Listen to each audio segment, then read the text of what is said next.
Hi! Magandang hapon po sa inyong lahat ng mga video nating nanonood at nagsusubaybay sa ating munting channel. Muli ito na naman po si Jordy na magbabahagi sa inyo ng munting kaalaman or mag-share sa inyo ng munting kaalaman tungkol sa mga bagay-bagay. So ang gusto ko pong talakayin natin ngayon or pag-usapan natin ngayon ay ang paggamit or mga benefits ng paggamit ng tinatawag nating credit cards. Marahil magtataka kayo, bakit credit cards? So may isip natin na, magka-cash na lang ako kasi para wala akong utang, ayoko nung may utang, ayoko nung may iniintindi. Or debit cards na lang, para pera ko rin naman yon, hindi naman ako umuutang sa bangko. So pwede naman po yun kung may cash kayong pambayad outright or kung hindi nyo naman talaga kailangan na gumamit pa ng credit cards. So wala naman po problema doon. Ang gusto ko lang i-share sa inyo kung paano natin maximize yung cash flow na tinatawag. So yung hindi naman natin kailangan maglabas agad ng cash, kung especially kung may iba pa tayong paggagamitan ng perang nakalaan para sa mga bagay na kailangan nating paggastusan or paglaanan. So i-share ko po sa inyo ang paggamit ng or ang mga perks at ang mga pros and cons ng paggamit ng credit card, right? So iisipin po natin, ay magbabayad na lang ako ng cash kasi yun nga, sabi natin kanina, ayoko na magkautang. Pero i-share ko sa inyo kung ano ang kahalagahan ng paggamit ng credit card. Lalo na sa ating mga wais na gustong makatipid in a way, or sabihin na natin na ayaw maglabas ng cash agad-agad kasi may iba pa tayong paggagamitan ng cash natin para sa mga iba pang mga bagay. So, ang isa sa mga kagandahan ng paggamit ng credit card, unlike cash or debit card, ay sabi nga natin, magagamit natin to maximize to utilize our cash flow effectively. So, kung meron kang 10,000 pesos dyan na cash or meron sa savings account mo sa debit card, but if may credit card ka, magagamit mo ang credit card mo to make the purchase or to buy or to pay for your groceries. Let's say, ang groceries mo is 10,000 pesos. So, imbes na maglalabas ka ng cash agad-agad, yung 10,000 pesos na yun ay hihiramin mo kay bangko using your credit card.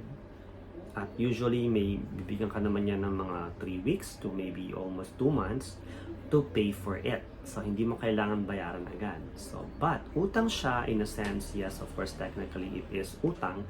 But, hindi naman sa mababaon ka sa utang dahil may pangbayad ka naman talaga ng cash, right? Kung yung cash mo nandyan lang, pwede mong gamitin sa mga ibang bagay, gaya ng business mo, or may iba ka pang pinaglalaanan para sa pera na yon na may pagbabayaran ka higit sa pagbabayad mo sa grocery. Although minsan ang expenses natin sabay-sabay. So makakatulong yung credit card mo para hindi ka maglabas ng cash, ng bulk ng cash na kailangan mong gamitin. Lalo na kung limited lang yung cash na meron ka sa time na yon. So, ang mangyayari, magbabayad ka ng grocery using your credit card, which is utang siya kay bangko. Tapos, para siyang Meralco, di ba? Pag magbibil ka, hindi ka naman nagbabayad ng cash diretso kay Meralco, so aantayin mo yung bill. So, magkakaroon ka ng bill at dun sa bill na yun, makita mo kung magkano yung dapat mong bayaran. Diba? But ang mas maganda, kung purchase ka ng gantong amount, especially grocery, dapat bayaran mo rin siya agad in full after a certain date pag dumating yung bill mo para wala kang interest. So kung magkano yung pinurchase mo, magkano yung total ng groceries mo, which let's say 5,000 or 10,000, ayun din yung bayaran mo. So parang hinira mo lang siya kay bangko pero wala naman siyang interest kasi binayaran mo siya ng full. So ayun yung isa sa mga perks or sa mga benefit ng pagkakaroon ng credit card, right? So unlike magbabayad ka ng cash, lumabas na yung cash mo, wala na, zero na siya, nandun yung grocery na binili mo, sa susunod na month, ganun na. So paulit-ulit lang. Unlike yung credit card, binibigyan kanya ng mahabang period para mabayaran mo ito. So utang siya pero in a good way. So hindi mo kailangan maglabas ng cash agad-agad. Second perk is pwede ka rin gumamit ng credit card sa pagbabayad ng bill.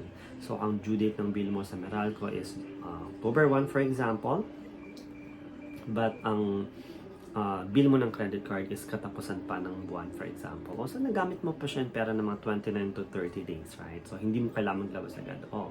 At the same time, pwede ka pa mag-earn ng points or ng cashback using your credit card na ginamit mo pambayad either sa groceries or sa pagbayad ng kuryente or ng mga bills, because there are some bills na pwede mong bayaran using your credit card.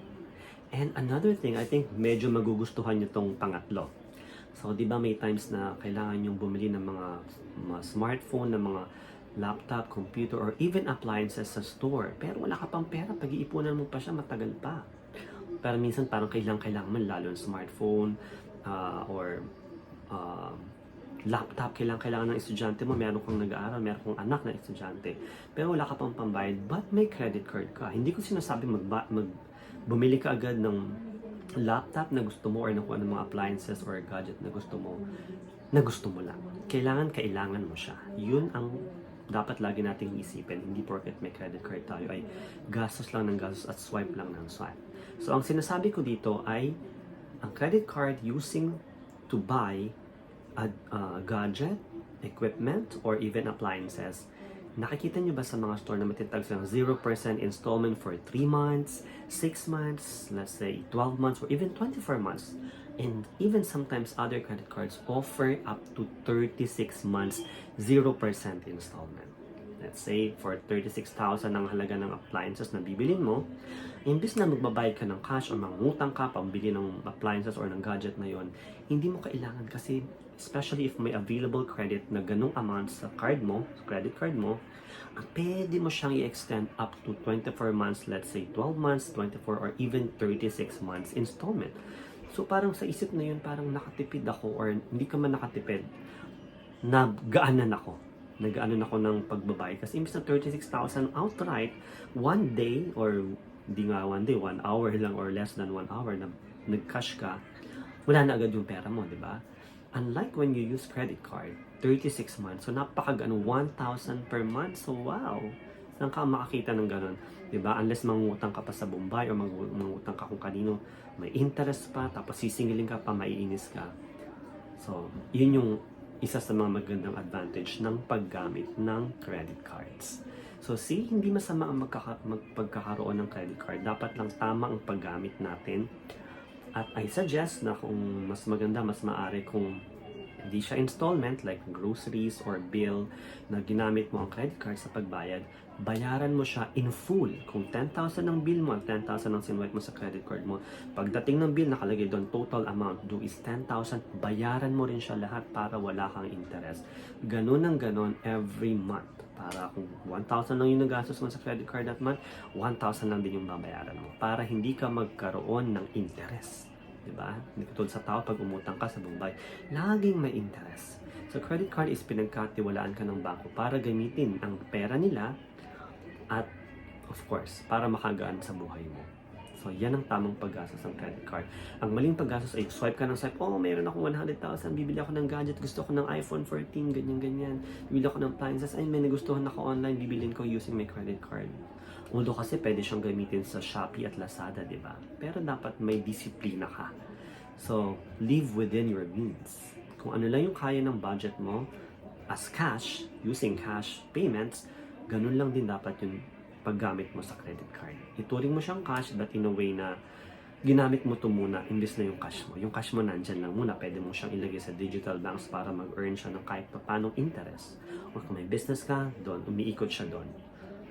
Instead na gamitin mo yung cash mo, use credit card kung meron ka. Right? So siguro sa mga susunod na araw, pag-uusapan natin yung kung paano mag-apply, hindi paano ma-approve kasi nasa bangko pa rin yung kung paano mag-apply ng credit card.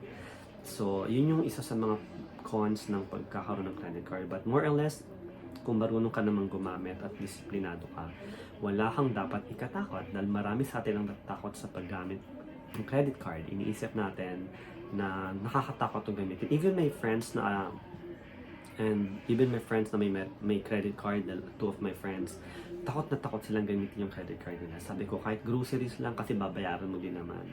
So, ayun yung medyo doon. Siguro hindi sila masyadong informed sa tamang paggamit ng credit card. But if you are a disciplined person, no need for you to worry because credit card is a good tool to maximize or to utilize, right, your cash flow, right? So, para maging efficient yung cash flow mo at hindi mo agad magamit yung pera mo in cash sa mga bagay na kailangan or gusto mong bilhin. So, pwede mong gamitin yung credit card which will give you at least maybe 3 weeks or 1 month or even sometimes up to 60 days para mo bayaran. So, mahabang panahon yung binibigyan ng credit card para mo mabayaran yung utang mo sa credit card on a monthly basis. So, it really depends pa rin sa card kasi may card na mas maikse. For example, 3 weeks. Meron namang iba na matagal ng 1 month, 1.5, or even up to 56 or even maybe 58 days, right? So, laking tulong ng credit card for me. So, at least na-share ko sa inyo kung ano yung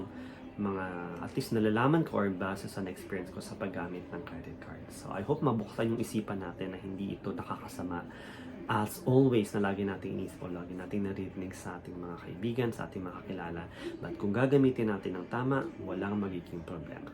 I hope makasama ko kayo sa mga susunod na topic natin regarding credit cards or kung paano makakatipid or kung paano natin ma-maximize yung cash flow natin using credit cards at iba pang mga bagay tungkol sa credit cards. Maraming salamat po sa inyong pagsama. Nawa ay may kahit pa paano ay matutunan kayo sa video na ito at muli ay magkita-kita tayo sa mga susunod na video. Sa mga hindi pa po nakasubscribe, I would love to ask you to subscribe para maging at click the bell notification para ma-notify kayo sa mga susunod pa natin mga videos. Maraming salamat po sa inyong lahat, sa inyong pagsama sa akin at God bless to all.